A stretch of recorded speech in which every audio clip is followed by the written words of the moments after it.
Hey, welcome back to the channel. Today I'm wearing a hat because I have a cold, maybe you hear it. But today I'm going to talk to you about the enemy framework in your marketing, or just like if you want to build a strong connection with someone. This is a really powerful tool I learned.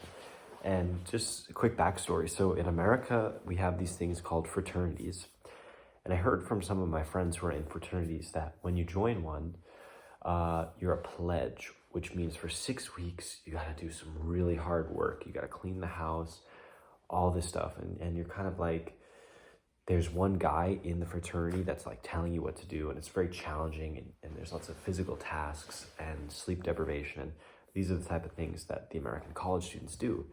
But one thing I've also heard is that during that 6 weeks of pain and trials and tribulation, you grow a really close bond with your pledge brothers.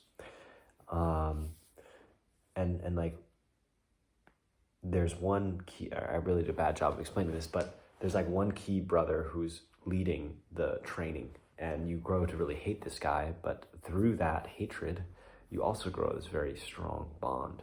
So having a shared enemy is a really powerful way to unite yourself and to create a bond between people. Of course, we want to be careful with this, right? This is obviously like a page out of the Hitler playbook, right?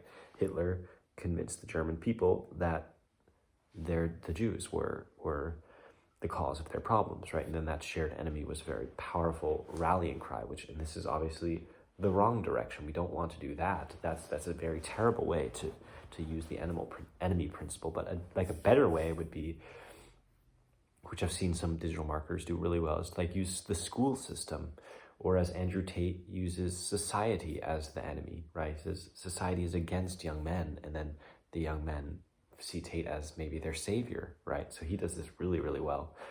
My friend Kieran, who's on Twitter, at It's Kieran Drew, he does this really well with society in terms of like pushing you down a career. And he's like, no, screw that. Like, I didn't like the career, but I did it because of society.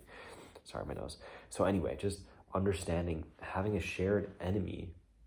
And like another way that this is really powerful in your marketing is using that enemy. It lets you remove the blame, right? No one wants to feel like their problem is their fault. Of course, the best way in your personal life is to assume responsibility for your problems so then you can fix them. But for other people, they get self-defensive about this. So if you're marketing something, you're like, of course you have a problem. I'm going to help you overcome your problem with my product, with my service. But it's very useful to have an enemy then that you can attribute to their problem. Whether, like, let's say you're selling an education course, and it's for a topic like copywriting, which is how to write persuasively so that you can sell stuff. And like, school absolutely failed you, that way that they can, replace the blame, not from themselves, but on the school. So understanding that a shared enemy unites people, and it gives you a way to remove the blame from your potential customer is very important principle of communication. Thank you. Peace. Bye.